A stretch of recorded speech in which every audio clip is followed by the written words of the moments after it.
अस्सलाम वालेकुम। क्या हाल चाल हैं आप सबके? ठीक हैं, खैरियत से हैं? मैं भी बिल्कुल ठीक ठाक हूँ। अब बताइए क्या हो रहा है? अच्छा जी, हो क्या रहा होगा? अभी तो क्लास लेने के लिए बैठे हैं आप लोग, तो फिर मेंटली बिल्कुल प्रेजेंट हैं, ठीक है? यानी ज़हनी तौर पे मौजूद है ना क्लास में। नींद तो नहीं आ रही है? अच्छा, तो मुझे तो लगता है कि भाई अब तो हमारा इतना साथ हो चुका है, इतने दिन आपने मेरे साथ गुजार लिए हैं, काफ़ी टाइम से हमारी क्लासेस चल रही हैं ना, तो अब तो मेरे ख़्याल में आप जब क्लास लेने के लिए बैठते होंगे तो बहुत अटेंटिव बैठते होंगे। ऐसे ही बात है, मुझे तो ऐसे ही लगता है। तो अगर अटेंटिव हैं, एनर्जेटिक हैं, बिल्कुल प्रेजेंट माइंड के साथ बैठते हैं तो ये है बहुत अच्छी बात, ठीक है? तो मुझे बताइए ज़रा कि हम कौन सी क्लास में हैं मौजूद? जी, हम मौजूद हैं उर्दू की क्लास में। और जनाब आपको पता है कि हमने अपने उर्दू के चैप्टर्स कितने कंप्लीट कर लिए हैं अब तक? कितने चैप्टर्स? जी, 8 चैप्टर्स जनाब, हमने 8 अपने असबाक मुकम्मल कर लिए हैं। और आज हम क्या करेंगे फिर? पिछली क्लास में तो हमने अपना चैप्टर कंप्लीट कर लिया था, ठीक है? और किस मश्क पे कंप्लीट किया था? तख्लीकी लिखाई पे मुकम्मल हुआ था। तो आज क्या काम है? आज हम ये करते हैं कि आज हम अपना एक न्यू चैप्टर स्टार्ट करते हैं, ठीक है? अब कौन सा न्यू चैप्टर है भाई? और आपको पता है जब भी कोई नया सबक शुरू होने वाला होता है ना, तो मैं तो बहुत एनर्जेटिक होती हूँ। मैं अंदर से एक जोश होता है कि अच्छा अब देखेंगे कि अब जो सबक आने वाला है, इस सबक में क्या है, इसमें हम क्या नया सीखेंगे, कौन सी मशक़ें मुकम्मल करेंगे, और तख्लीकी लिखाई पे जब पहुँचेंगे तो फिर एक नई एक्टिविटी करेंगे। तो ये सब सोच के तो मैं ऑलरेडी जो है ना, मेरा जोश और मेरी जस्तजू बढ़ जाती है। तो आज हम देखें कि हमारा नया सबक कौन सा है। ये सबक है हमारी किताब का सबक नंबर 9, बाब नंबर 9, ठीक? चलें देखते हैं कि हमारे चैप्टर का नाम क्या है। जी जनाब, हमारे चैप्टर का नाम है जिंदाबाद। क्या नाम है? जिंदाबाद। फिर रिपीट कीजिए मेरे साथ, जिंदाबाद। अच्छा, अब किस चीज़ को हम जिंदाबाद कह रहे हैं, क्यों नारा लगा रहे हैं जिंदाबाद का, तो ये सब कब हमें पता चलेगा? जी, ये आज की क्लास में तो पता नहीं चलेगा आपको। इसके लिए आपको थोड़ा सा वेट करना पड़ेगा। मैं आपको बताऊंगी अगली क्लास में, ठीक है? तो आज हम क्या काम करेंगे? आज हम ये काम करेंगे कि हम आज अपने इस सबक से कुछ नए अल्फाज डिस्कस करेंगे, नए अल्फाज सीखेंगे, उनके मतलब समझेंगे और फिर साथ साथ उनके जुमले भी बनाएंगे, ठीक है? तो चलें आज हम देखते हैं कि इस सबक से हमारे पास पहला नया लफ्ज़ कौन सा है। जी, पहला नया लफ्ज़ क्या है? जल्दी से पढ़िए मेरे साथ। ये है क़द्रे तारीख। फिर पढ़िए, क़द्रे तारीख। और क़द्रे तारीख का मतलब क्या होता है? क़द्रे तारीख का मतलब है थोड़ा अंधेरा, थोड़ा अंधेरा। अच्छा, अब जुमला क्या बनाएं? क्या जुमला बनेगा भाई? क़द्रे तारीख का क्या जुमला हो सकता है? हाँ, ये जुमला हम बना सकते हैं कि जब मैं रात को वापस आया तो रास्ता क़द्रे तारीख था, यानी अंधेरा था रास्ते में, ठीक है? तो ये तो मैंने एक जुमला बना दिया, लेकिन आपको पता है ना कि जुमला साजी तो आपने भी करनी है, आपने ख़ुद कोशिश करनी है जुमले बनाने की, ठीक है? चलें अगला लफ्ज़ देखते हैं। अगला लफ्ज़ है हमारे पास चैमगोइयाँ। क्या लफ्ज़ है? चैमगोइयाँ।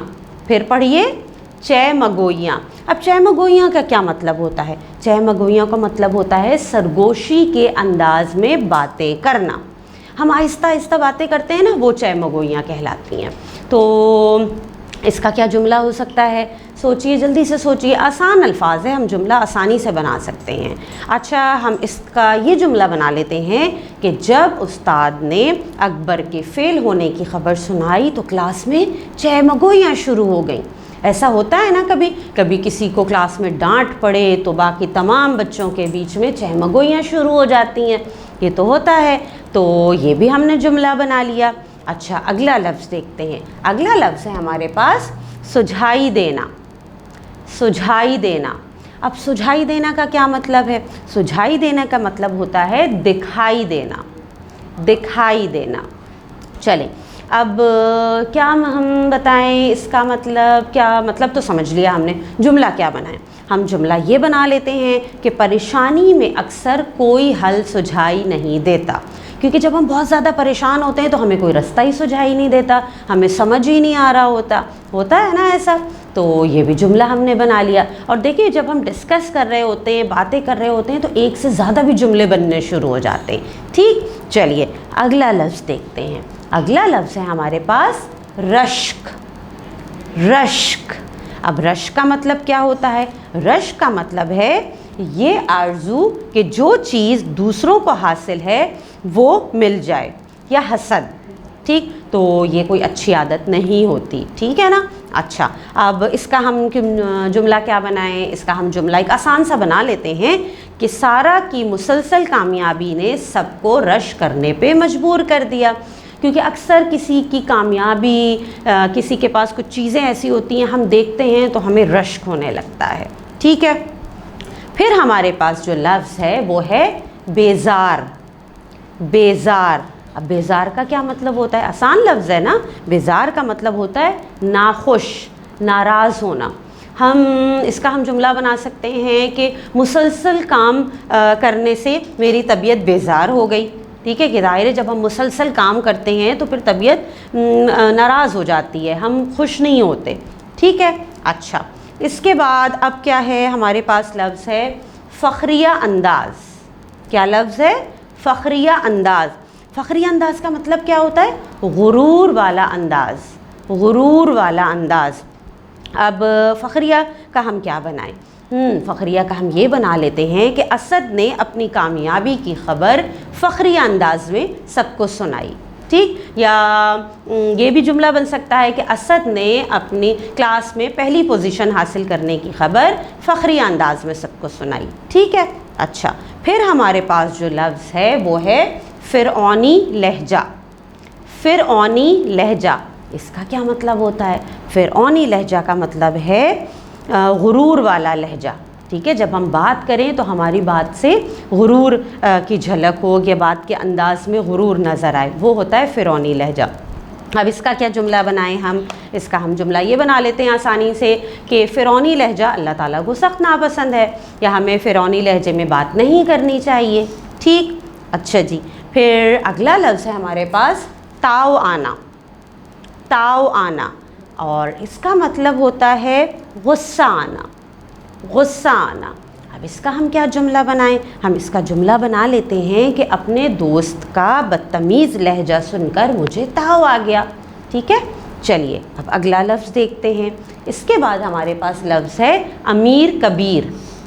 अमीर कबीर, ये तो आसान है, समझ में आ गया होगा आपको। अमीर कबीर का मतलब बहुत अमीर। ठीक, तो हम इसका आसान सा जुमला बना लेते हैं कि राशिद का ताल्लुक़ अमीर कबीर घराने से है।